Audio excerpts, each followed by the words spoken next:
Good evening to all dear students. I am Professor Priyanka Parihar and then subject is building planning and architecture and then my topic is principle of design. This is a semester of third civil engineering. So let us start our visual design principles. Today discuss about visual design principles. Seven principles encompass an interesting design. You know very well हमारे पास जो design होती है principles की वो seven principles पर होती है. ठीक है, हम एक एक करके यहाँ पर देखते हैं. So let's see. First one is a balance, rhythm, emphasis, proportion and scale. Next is movement, contrast and unity. So first is balance. Balance word से ही हमें समझ में आता है कि किसी चीज़ का बैलेंस करना. हम पढ़ रहे हैं हमारी फोर्थ यूनिट का प्रिंसिपल ऑफ डिज़ाइन, तो हम इसमें पढ़ रहे हैं आर्किटेक्ट के बारे में.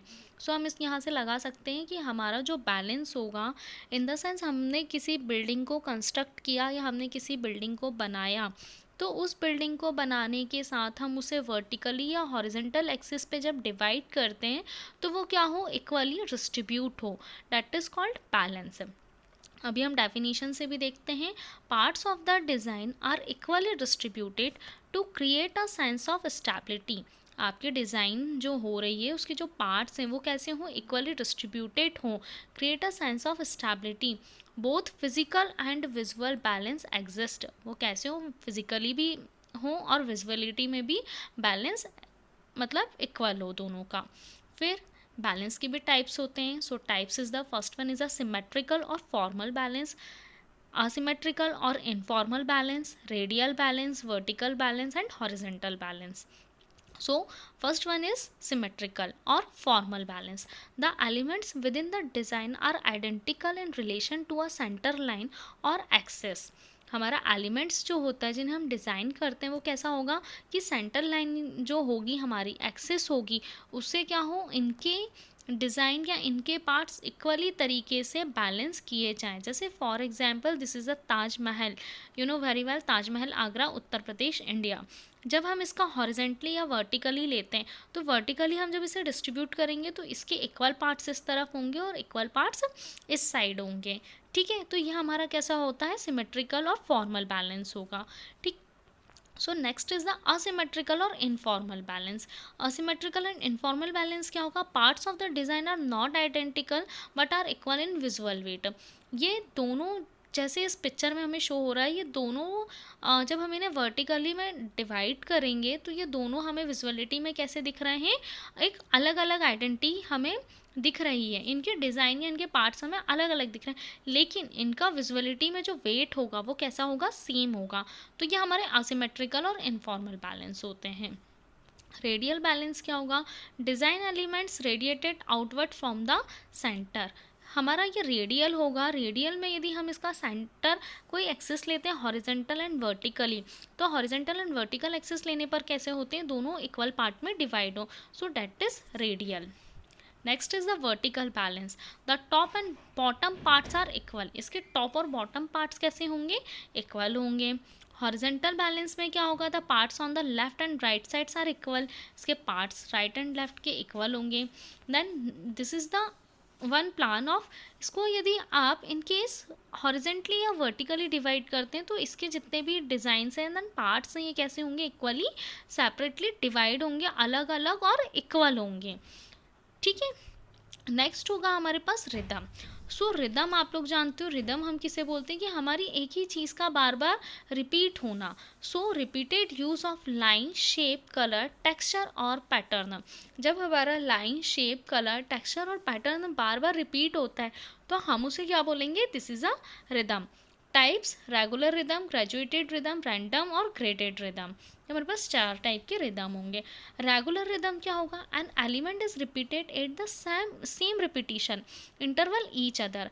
आपको इस डायग्राम में भी शो हो रहा है कि एक ही चीज़ आपकी या एक ही एलिमेंट बार बार रिपीट हो रहे हैं सेम तरीके से, तो वो क्या कहलाता है आपका, रेगुलर रिदम. एक जैसी चीज़ों का बार बार रिपीट होना, that is regular rhythm. Graded rhythm क्या होता है? The repeated element is identical with the expectation of one detail increasing और decreasing gradually with each repetition. Repetition तो होता है इसमें, लेकिन कैसा होता है, इनके शेप और साइज क्या होते हैं, इंक्रीज और डिक्रीज होते हैं gradually. So that is graded rhythm. Next is the emphasis. Up so, what is the emphasis? So the feature in a design that attracts one's eyes. कोई ऐसा फीचर आपके डिज़ाइन का जो आपको सिर्फ एक बार आंखों से देखने पर अट्रैक्ट करता है, उसका फोकल पॉइंट आपको सीधे वही दिख रहा हो, तो वो एम्फेसिस कहलाता है। Emphasis can be achieved through size, placement, shape, colour and और यूज ऑफ लाइंस। जैसे फॉर एग्जांपल ये जो सेकंड इज द डायग्राम है, इसमें क्या हो रहा है, हमें बहुत सारे पिलर्स शो हो रहे हैं, देन जो उसका एवव या उसकी सीलिंग पे जो उसने डिज़ाइन दिया है वो थोड़ा बहुत ही ज़्यादा अट्रैक्टिव दिख रहा है उसके शेप से, उसके कलर से। तो डैट इज़ द एम्फेसिस, जो हमें हमारी आँखों को एक बार देखने पर बहुत अट्रैक्ट करे, that is emphasis. Proportion and scale. So comparative relationship between elements in a design with respect to size, 3:5 ratio is known as the golden mean. Next is movement. So what is a movement? Flow or feeling of action. Flow और feeling of action, आपको एक flow हो इसका और feeling हो actions की। जैसे इस डायग्राम में आपको शो हो रहा है इस पिक्चर में, ये बहुत सारी बालकनीज हैं एक साथ, ये कोई हाई राइज बिल्डिंग है। जब हम इसे नीचे से देखते तो हमें कैसा लग रहा है कि फ्लो एक जैसा फ्लो हो रहा है, मतलब फ्लो हमारी फीलिंग हो रही है ऑफ एक्शंस में है, एक जैसा हमें फील हो रहा है कि ये सब एक जैसी बनी है फ्लो में, that is movement. Contrast, contrast आप लोग जानते हो कि कंट्रास्ट क्या होता है, किसी सेम कलर पे कोई एक यूनिक चीज़ को देना, दैट इज कंट्रास्ट, या न्यू कलर को प्रोवाइड करना, that is contrast. Noticeable, different can be created with colour, proportion and scale, shape, texture etcetera. इन सारी चीज़ों से हम अपने बिल्डिंग को कोई यूनिक कलर दें, या उसका प्रपोर्शन और स्केल रखें, या उसका शेप रखें, या टेक्सचर रखें, या हम और भी कुछ चीज़ रख सकते हैं, मतलब हमारी बिल्डिंग को हम कुछ यूनिक चीज़ दे रहे हैं, तो वो क्या कहलाता है, हमारा contrast. Next is the unity. Unity is achieved by the consistent use of lines, colour, material और texture within a design.